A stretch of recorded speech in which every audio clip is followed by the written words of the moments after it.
Ẹ káàbọ̀ padà. Nínú fídíò yìí màá máa ṣe àwọn àpẹẹrẹ ọlọ́kan-ò-jọ̀kan eléyìí tó dá lé lórí set àti àwọn terms àtàwọn oríṣiríṣi tí mo ti ṣàlàyé síwájú, ẹ máa bá mi ká lọ. Example alákọ̀ọ́kọ́ eléyìí tí màá kọ́kọ́ ṣe lénìí òhun náà ni wọ́n ní wọ́n fún wa ní universal set wa. Má gbàgbé pé universal set ni pé gbogbo set tó jẹ́ pé ó kó kíni o, gbogbo àwọn element tá à ń ṣe kíni o, tá à ń consider, tí A rẹ̀ náà tó dẹ̀ sì jẹ́ 1 2 3 4, tí B náà jẹ́ n tó jẹ́ wọ́n ní ká show pé kíni o, wọ́n ní ká show pé A union B complement is equal to what? Is equal to A complement union B intersection B complement. Má gbàgbé pé òhun náà ni kíni, De Morgan's theorem. Gẹ́gẹ́ bí mo ṣe ṣàlàyé síwájú, òhun náà ni à ń pè ní kíni o, De Morgan's theorem. Ǹjẹ́ tí eléyìí bá yé wa, ó yá jẹ́ ká ṣàlàyé síwájú. Má gbàgbé wọ́n fún wa ní universal set wa pé ó jẹ́ from 1 to 10 àbí? Wọ́n á ní ká find the A union B, A union B complement. Solution. Má gbàgbé pé o ò lè mọ A union B complement rẹ àyàfi kó jẹ́ pé kíni o, àyàfi tó bá mọ A union B. Ká pé èmi nìwọ nígbà ó jẹ́ pé A union B complement la fẹ́ wá, á já sí pé o kọ́kọ́ find A union B rẹ o. Má gbàgbé A union B. Kí ni A union B? Òhun náà ni n tó kó A àti B papọ̀. Set kan ni tó jẹ́ pé ó kó element ń bẹ nínú A tàbí B tàbí àwọn méjèèjì. Ó yá tó bá wò ó papọ̀ ó rí pé set náà ni kíni 1 2 3 4 6 9 10. Ó rí pé ó kó n tó wà láàrin àwọn méjèèjì yìí sínú. Ó rí pé tó bá wo A yìí ó ti wà níbí yìí, tó bá dẹ̀ sì wo B náà ó ti wà níbí báyìí náà. Ó ti wà báyẹn. Á já sí pé lẹ́yìn rẹ̀ kí ló kù tí màá wá o? Màá wá kíni o, A union B complement. A union B complement. Kí ni A union B complement? Tó o bá gbàgbé, mo ti ṣàlàyé fún wa pé A union B complement ni n tó jẹ́ pé ó ṣe kíni o, tó wà nínú universal set wa tí ò wá sínú kíni, A union B complement tá a wá ń bí. Ó rí pé kí ló wà nínú universal set wa tí ò sínú union B complement tá a ṣẹ̀ wá tán.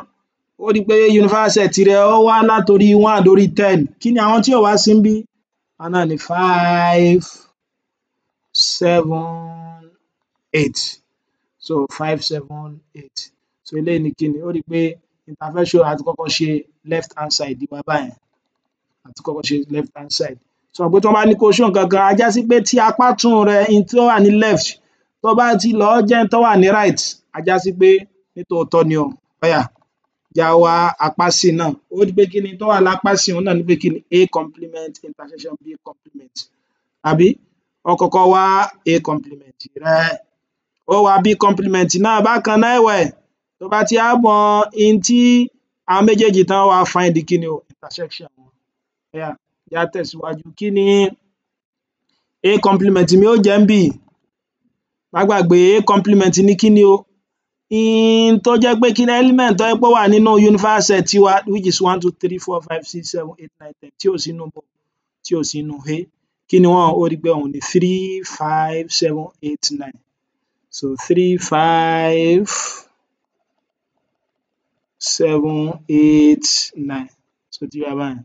Ṣé mo gbà á? Ó rí pé bẹ́ẹ̀ náà ni 3 5 7 8 9. Ó yá B complement ńkọ́ bákan náà ẹ̀wẹ̀? Òhun ni pé n tó wà nínú universal set wa ńbí báyìí tí ò sínú B. Kí ni o? Ó rí pé B rẹ̀ jẹ́ 2 3 6 9. Àwọn wo ló wá wà nínú universal set tí ò sí ńbẹ̀? Àwọn náà ni 1 4 5 7 8 10. 1 4 5 7 8 10. Mo rò bó yé? Mo rò bó yé wa? Ó yá lẹ́yìn náà kí lá wá lẹ́yìn rẹ̀? Á wá ṣẹ̀ find the A complement intersection B complement.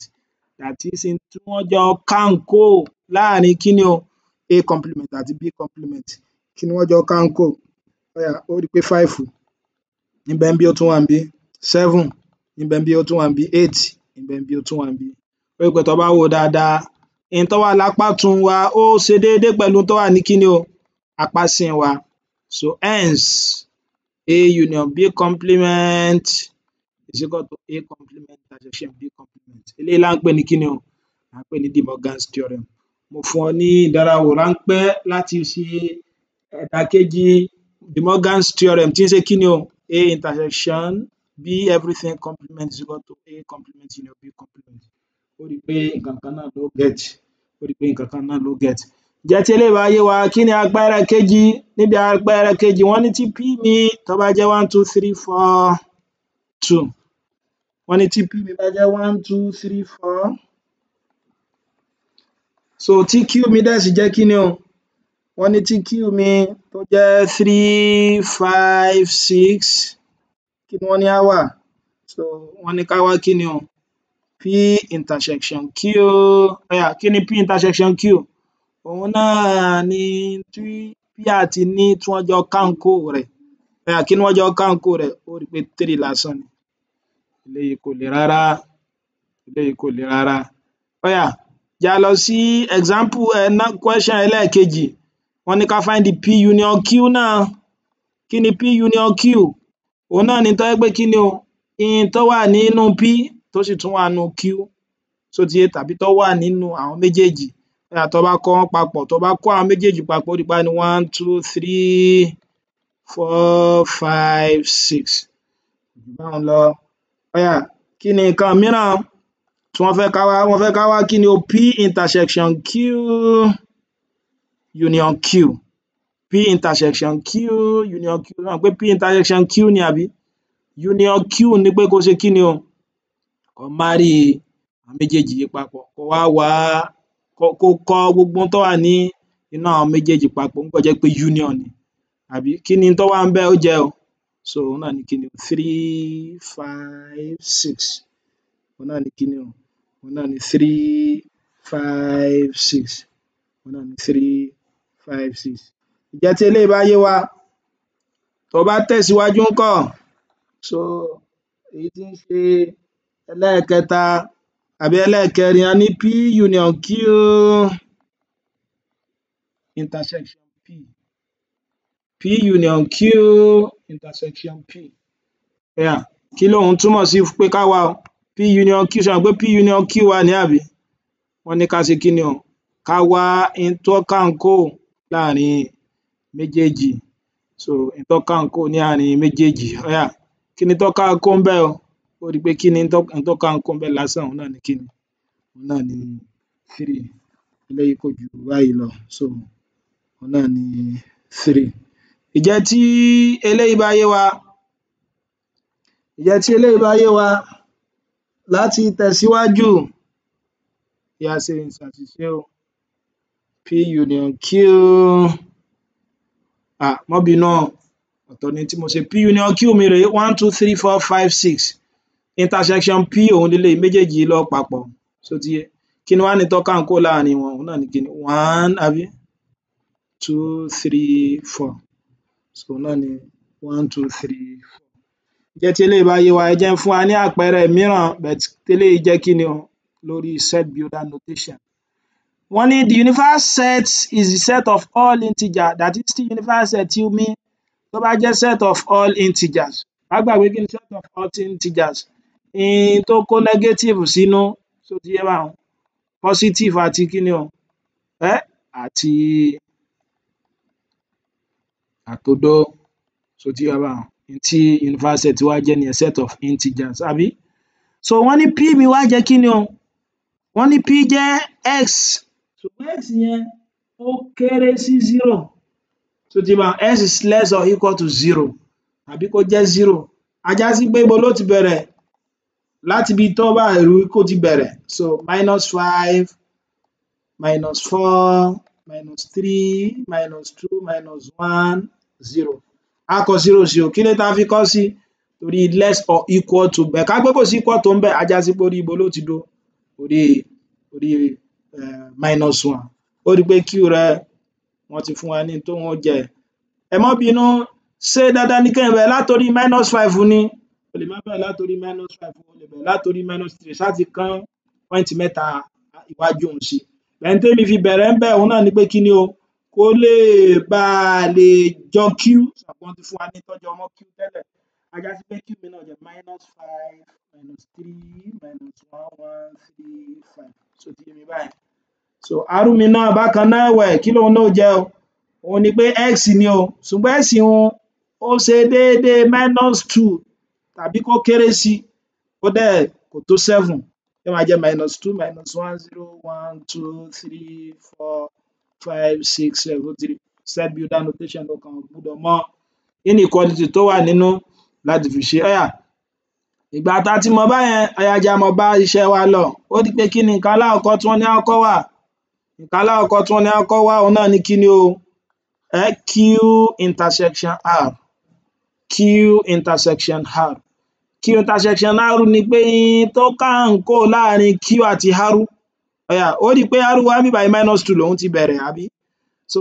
in tí ó kánkó ń bẹ̀ náà ni pé a jẹ́ pé yóò mọ bẹ̀ láti ibo ká tiẹ̀ tó wo nǹkan kan á wò láti -2 bẹ̀ kò sí -2 bí báyìí ṣùgbọ́n -1 wà ń bí kò sí 0 ń bí báyìí 1 wà ń bí báyìí àbí 3 wà ń bí báyìí so kò sí 4 ń bí báyìí bẹ̀ 5 ń bẹ ń bí 6 ń bẹ ń bí 7 náà dẹ̀ ṣe kí ni ó wà ń bí mo rò bóyé wa tó kánkó gbúdọ̀ farabalẹ̀ láti ṣe ló jẹ́ nǹkan in tí ò jẹ́ á kọ 4 ni pé kò sí 4 ń bí báyìí ọ̀hún pé tó kánkó wọn ni á wá ó máa wá yọ lẹ́nu pé kò 6 ń bẹ ń bí náà ṣùgbọ́n a gbé pamọ́ ni má gbàgbé pé pẹ̀lú dot tí mo sọ yẹn pé ó sì ṣe kí ni nọ́mbà náà sì ó tẹ̀síwájú kí ni ẹlẹ́ẹ̀kejì tí wọ́n ní ká wá r complement má gbàgbé pé kí ni r complement òun náà ni pé in tí ń bẹ ní universal set yìí tí ò sí nínú r in tí ń bẹ ní universal set tí ò sí nínú r kí ni wá ń bẹ ní universal set tí ò sí nínú r sọ pé -3 lélẹ́yìí ti bẹ̀rẹ̀ ṣùgbọ́n nínú universal set ká tó kan -3 àwọn nǹkan míì ti gba wájú bíi kí ni o ó rí i pé a ní kí ni o láti bí báyìí bóyá ká pé -5 àbí -4 ká tó wá kàn bẹ̀ -3 ń bẹ ń bí báyìí -2 náà ńkọ́ òun náà ń bẹ ń bí so òun náà ń bẹ ń bí báyìí 0 1 2 ó rí i pé ó tún wá lọ lórí 7 kò sí nǹkan kan bí báyìí náà mọ́ so ti yé wa báwọn lẹ́yìn rẹ̀ mo gbàgbé mo ti ṣàṣìṣe kí 4 wá bí báyìí ó rí i pé lẹ́yìn rẹ̀ ó rí i pé a ní -1 2 kí làwọn aró àbí so ó rí i pé lẹ́yìn rẹ̀ 8 ni ó kù yóò wá jẹ́ 8 9 10 dot eléyìí ni ó ṣe kí ni ni ó fún wa ní r complement eléyìí ni ó fún wa ní r complement r mi so ní 7 r complement r mi ó rí i pé kí ni wọ́n fún mi ní r wọ́n bínú mo ti ṣàṣìṣe o less than 7 ó rí i pé less than 7 ni orí 6 ló ti dúró kò ní kó eléyìí sínú a jẹ́ pé kí ni ó kó eléyìí náà sínú 7 wà ńbẹ̀ dákun má jẹ́ kí eléyìí ó dàrú o ó rí i pé less than 7 ni wọ́n fún wa ìtumọ̀ less than 7 ni pé kí ni kò tó 7 so tó bá jẹ́ pé equal to 7 mo kọ́ bí òun náà ni pé kí ni o 7 ó ṣe kí ni 7 wà nínú rẹ̀ bẹ́ẹ̀ ńgbà tó jẹ́ pé less than 7 ni a já sí pé ò ní kọ 7 mọ́ 6 ni ó ti dúró so ti yé wa báyìí ìjẹ́ tí eléyìí bá yé wa kí ni p question gbẹ̀yìn òun náà ni pé kí ni o p complement interaction r complement kó tó wá a jẹ́ sí pé o gbọ́dọ̀ kọ́kọ́ mọ tí p complement rí ó jẹ́ dó àti mọ tí r complement jẹ́ p complement ni pé tí ń bẹ nínú universal set wa yìí